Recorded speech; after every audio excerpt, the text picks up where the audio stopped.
Under Secretary's office, good morning. Give me Michael James, miss. Confidential. Who is speaking, please?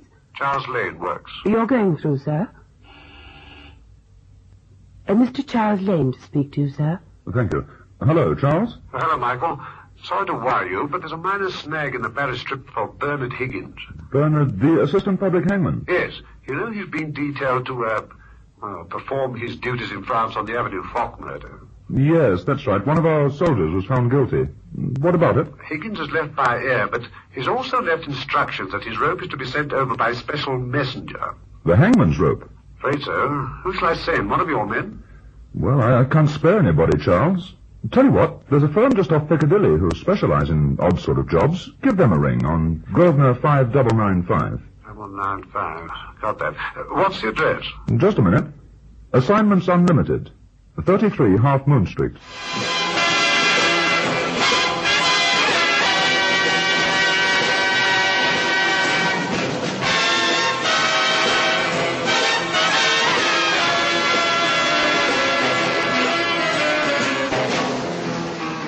When Charles Lane outlined the job he had for us, it seemed so simple and straightforward that I thought it hardly worth the attentions of a special operator. A British soldier had been convicted of murder in France and was to be executed there under British law. The assistant hangman, Bernard Higgins, had been detailed for the task and had left by air for Orly Airport in Paris. But for some reason, he'd left his rope behind with instructions that it was to follow him. There was apparently some urgency, and the rope was to be dispatched immediately by special messenger. A macabre assignment, perhaps, but a simple one. Lane handed me a closed suitcase and a return ticket to Paris, and since the weather was fine, I decided to enjoy a few hours in Paris myself. Leaving details of my whereabouts with Miss Fairweather, I left with a suitcase for London Airport, boarded the Paris plane, and half an hour later touched down on French soil.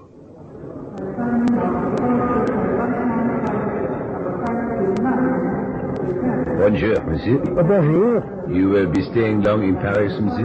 Oh, just 3 hours. I'm catching the afternoon plane back again. Do you have a reservation? Yes, here it is. Thank you, monsieur. Where would you like to sit on your return journey? Up front? Well, that'll be fine. Your luggage, monsieur? The suitcase?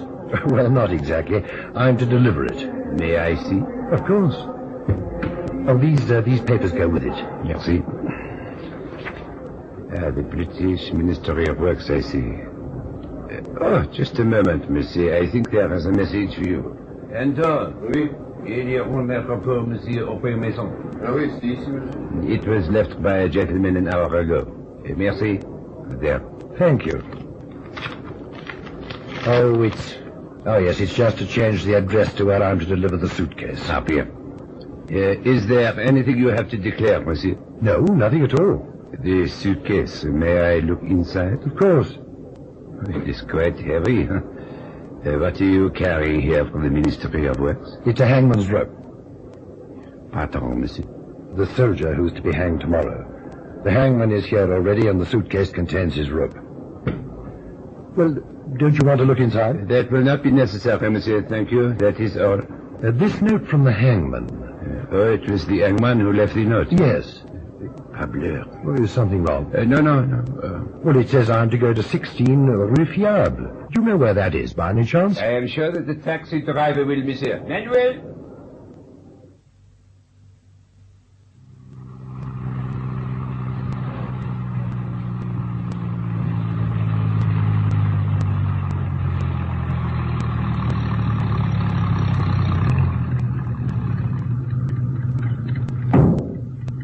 Take this gentleman to 16 Rue Fiable, at once. Si, senor. Many of our taxis are driven these days by Spanish immigrants, monsieur. But Manuel knows Paris intimately. Good day, monsieur. The Capitano seemed in a hurry to take his leave of you, senor. Yes, he did, rather. You speak English very well. In Paris, the language is as necessary as French, senor. The Capitano did say Rue Fiable. Yes. Well, why do you ask? It is a quarter of Paris that has a bad reputation, senor. But no doubt you have a good reason for going there. I have. Must I wait for you, senor? No, that won't be necessary, thank you. You are to meet someone there, senor? Now, look, Manuel, I suppose you drive me to where I want to go and don't ask so many questions. Now I understand. What do you understand? An English gentleman is put into my taxi by the Capitano of Customs, and I must drive to Rufiab. The Capitano gives me much work, senor. Manuel will ask no more questions. No questions at all.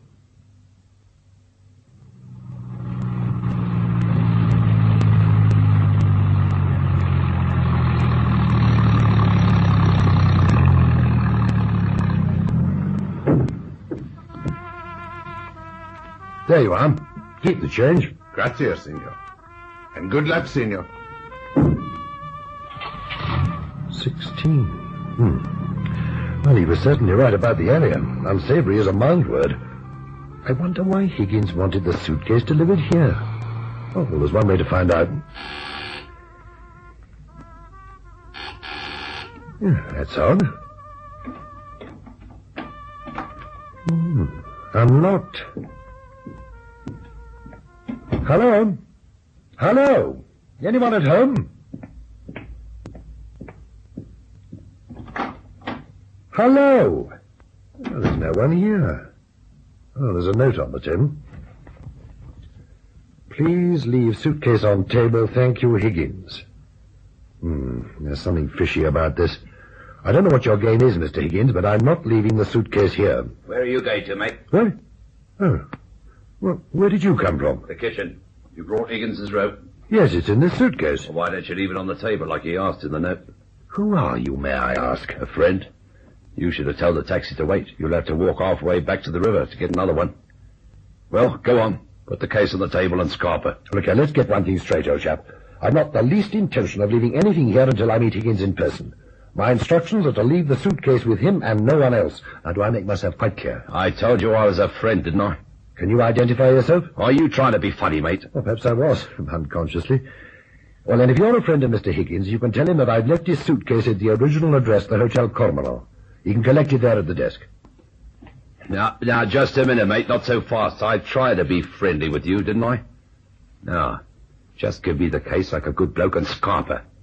And if you know what's good for you, you'll keep your mouth shut, see? Are you threatening me, my fellow? Give me that case. What an unsavory character. Like the area you live in. Well, I'll leave you to your sweet dreams and walk towards the river. Stay where you are. Oh, who the blazes are you? Let's say that I'm a woman with a purpose. Now, put the suitcase on the table. I warn you, I'll use this gun on the least provocation. It seems to me that a lot of people are going to do a lot of trouble just to lay hands on a hangman's rope. Perhaps. Just do as I say. Oh, who are you trying to fool? That gun you're waving at me isn't fitted with a silencer. If you fire it, you'll have half the neighbors about your ears, followed by the gendarmerie. See that vase on the mantelpiece? Yes. Nice shot. Nice sound. It's as familiar here as beetle music in a working-class suburb. I'm beginning to believe you. That's better. Now, what's your name? Mason, Aubrey Mason. Yours? It's not important. Are you from the ministry? No, I run a private organization, Assignments Unlimited. I was employed to bring the suitcase here by the ministry. I thought you looked a bit too intelligent for a ministry man. You can handle yourself, too. The tiger got quite a shock, and he's an ex-pugilist. No, don't turn around. I'm not quite sure what to do with you, Mr. Mason. You've upset our plans quite a bit. Now, tiger. The rotten lousy. Hold it. Once is enough. You could only get better of him when he wasn't looking. Well, he took me by surprise, Yes, Nada. didn't he? Pity a man like him has to come to an untimely end. He'd be worth 6 of you. But I have a feeling that Mr. Mason, whoever he might be, has far too many scruples. All right. Tie him up and dump him in the corner. The hatchet will be here at midnight, and he can write Fini to Mr. Mason. Okay, I'm coming every time I try to take a bath. What do you want? Mr. Cannon, do you have to shout like that? Oh, it's you. How do you know it's me? But what is this, a guessing game? Miss Penny Fairweather of Assignments Unlimited. I know your voice anyway. I was taking a bath and it's my night off. Well, there's no need to stand on your dignity. I'm not standing on my dignity. I'm standing on... Oh, never mind. I suppose the chief wants me. I'm afraid he might. You're afraid he might. Look, he either wants me or he doesn't. If you'd just let me explain, Mr. Cannon. Okay, what is it? Mr. Mason left for Paris late this morning. He was supposed to take the afternoon plane back. He booked, but he hasn't returned. Well, maybe he got tied up. Do you know he always leaves a message? Did you check with the airport? Of course. So what was he doing in Paris anyway? Delivering a hangman's rope. Well, that's one way of boosting the export drive. It was for Mr. Higgins, the executioner. I phoned him in Paris, and he hasn't received the rope, nor has he seen Mr. Mason. I got a little worried, so I phoned you. Okay, so I'll go to Paris in the morning, see if I can find him. Now, do you mind if I get back to my bath? Couldn't you go tonight, Mr. Cannon?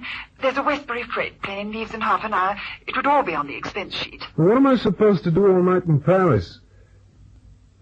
Well, that wasn't a very intelligent remark, Miss Fairweather. Okay, I'll go. Well, I've booked 2 seats. 2 seats? Oh, I thought I'd come with you to give you the full brief. Oh, well, then that remark wasn't so unintelligent after all. What's that, Mr. Cannon? Never mind skipping. I'll pick you up in 10 minutes, Mr. Cannon. Well, that should give you time to make yourself respectable. Well, my life became respectable when you booked that second seat. Okay, Penny Fairweather, but if you've got me off on a wild goose chase, you know what I'll do with that hangman's rope? Yeah, well, you've just told me, Mr. Cannon. Skip it.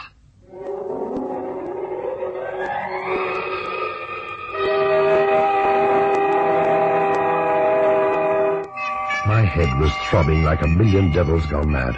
I felt sick and my tongue was twice its size in my throat. After a while, I became conscious of my surroundings. The dingy room, the table, and the suitcase. The suitcase? Oh, yes, there it was on the table just as I'd left it. Fragments of the cheap vase littered the floor, and I remembered the girl with the gun, and the lout she'd called Tiger. But I was alone, bound hand and foot. My eyes alighted on the suitcase again, and suddenly I had an overwhelming compulsion to see what was inside. Then I saw the broken fragments of pottery again. I rolled over and over towards the mantelpiece. Sitting up, I searched behind my back with my bound hands, and with numb fingers caught a sharp fragment of the vase. My head swam again, and I lost my balance. The sharp edge on the broken pottery knifed into me, and I felt the warm trickle of blood oozing from a cut in my thigh. I tried again. This time, I wedged the piece of vase in between a crack in the fire grate. Then I began to saw the rope binding my hands, slowly, slowly, with infinite patience, slowly, slowly.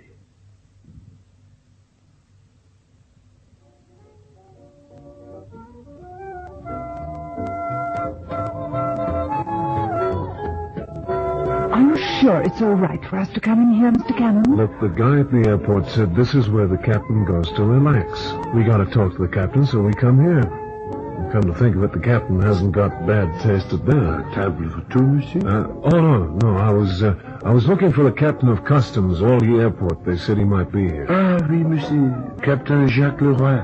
That one, monsieur. Huh? Not the blonde. Lady friend, monsieur. Oh, I see, yeah. Oh, thanks very much. Come on.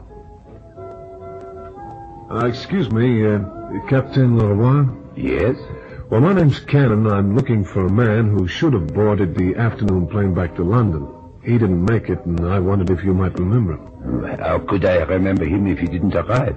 Well, he came in on the late morning plane. You couldn't mistake him because his luggage was, let's say, out of the ordinary. Not the man with the hangman's rope? Yeah, that's right. Any idea where he went to? I most certainly do. Pardon, chérie. Tout de suite. Come this way. My wife, you know. She would be upset if she knew the contents of that suitcase. Yeah, well, it was only a quarter of hemp rope. I know. They always make it out of hemp stronger, you know. Yes. Couldn't afford to have it snap. Monsieur, I put your friend in a taxi. There was a note left for him to go to number 16 Rue Fiable. It is what you call a rough quarter of Paris. He was taken there by a Spanish taxi driver, Manuel. I do not know his other name. That is all I can tell you. Good night. 16 Rue Fiable, you said? Yes, that is correct, monsieur. Au revoir. Well, now we know where he went. Let's grab a cab. We're hot on the scent, which is more than I can say for the captain's wife. He seemed quite upset about the rope. And do you know why Penny Fairweather? His wife. His wife? Yeah. She's giving him too much rope. I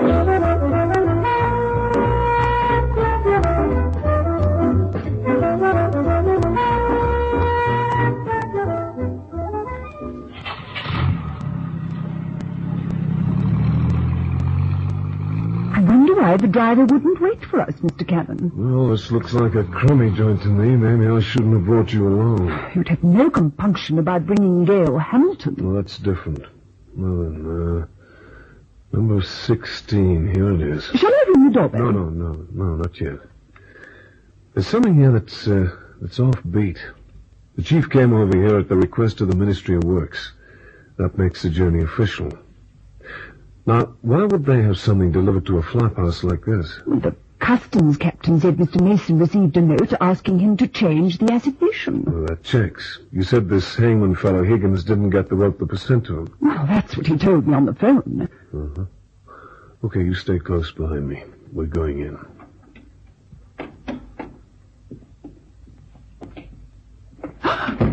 What is it? Look, under the door. Blood. Yeah, you're right. It's locked. Look, I'm gonna bust it in. Stand back. Is that you, Cannon? The chief? Yeah, it's me, Chief. You all right? Yes. Listen, don't break down the door. Have you got your skeleton keys? You bet. Well, use them. Okay.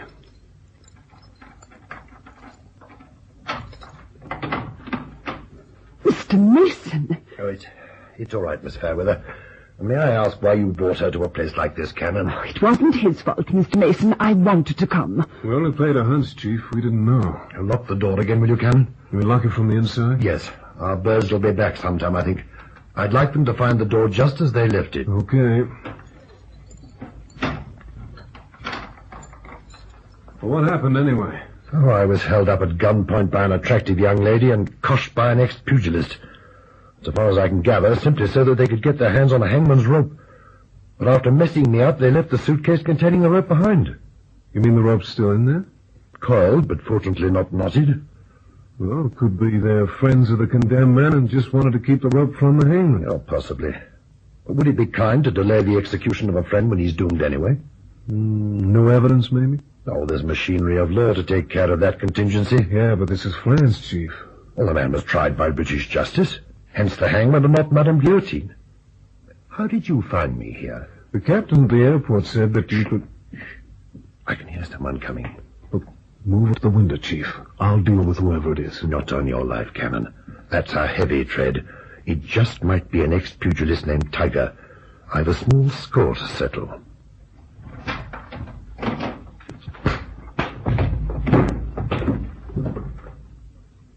Well, not bad at all.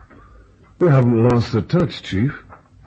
And, looking at him, I'd say that you've more than even the score. I haven't, Cannon. That's not the Tiger. I've never set eyes on this man before.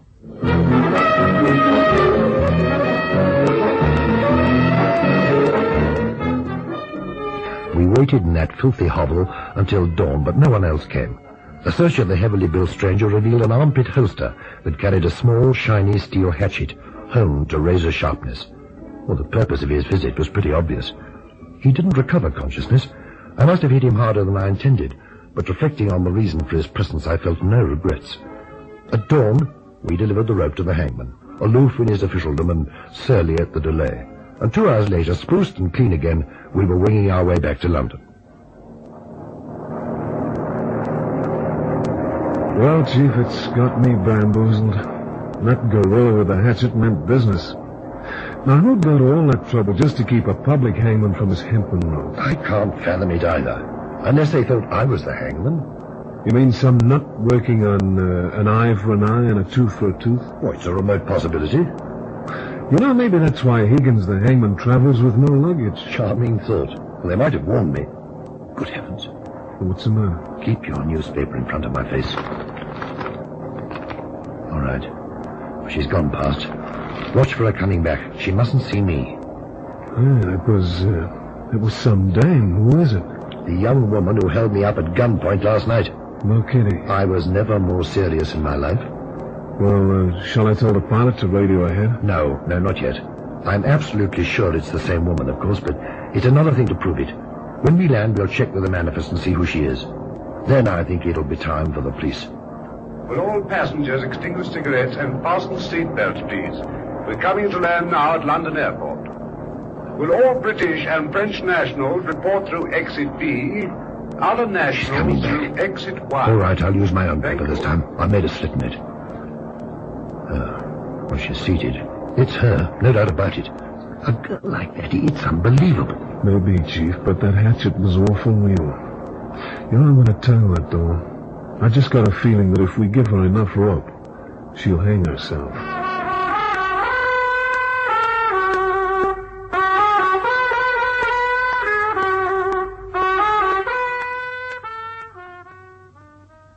Yes, here we are, sir. The passenger list.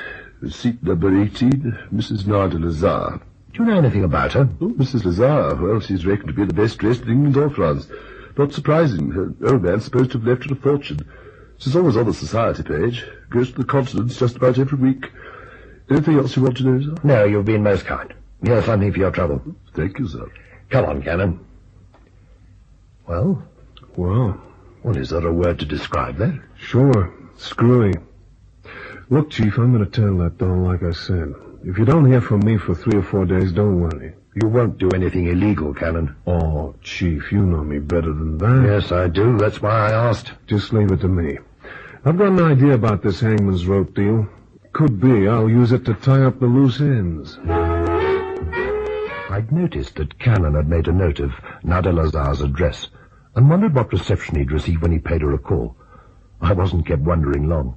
The morning newspaper headlines screamed the news from every corner. Read all about it. Society woman missing. Mrs. Lazare missing from London flat. Read all about it. Where was the mysterious Mrs. Lazare? Only Cannon knew. But she was safe, well cared for and nurtured by the patient Cannon.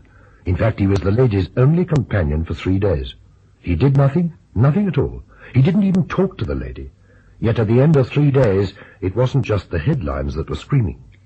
All right. Whoever you are, you win. You win, I tell you.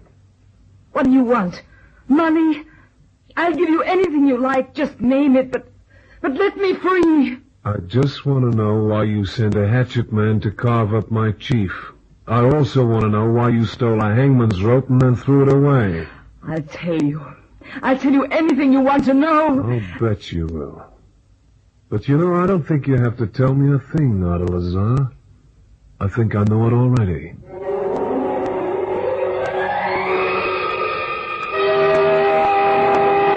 Cannon phoned the police, and the mystery was ended. Mrs. Nada Lazare was not left a wealthy woman on the demise of her husband. But she had grown accustomed to the sweet life, and didn't take kindly to giving it up. Accepted as she was in social circles and known to be a constant traveller, she took to smuggling. Mrs. Lazare was a resourceful woman. Narcotics were her speciality, and like most dope peddlers, she fell for her own wares. Addicted to drugs, she broke down under the 3 days' surveillance by Cannon and told him everything. Cannon had guessed right. On my trip to the continent, the suitcase containing the hangman's rope also contained a fortune in marijuana. She guessed that the customs official would never open the case to examine its grisly contents. Nothing is more unnerving than a hangman's hempen rope. Marijuana, by the way, is also called Indian hemp, which gave the story its title, Hemp for the Hangman.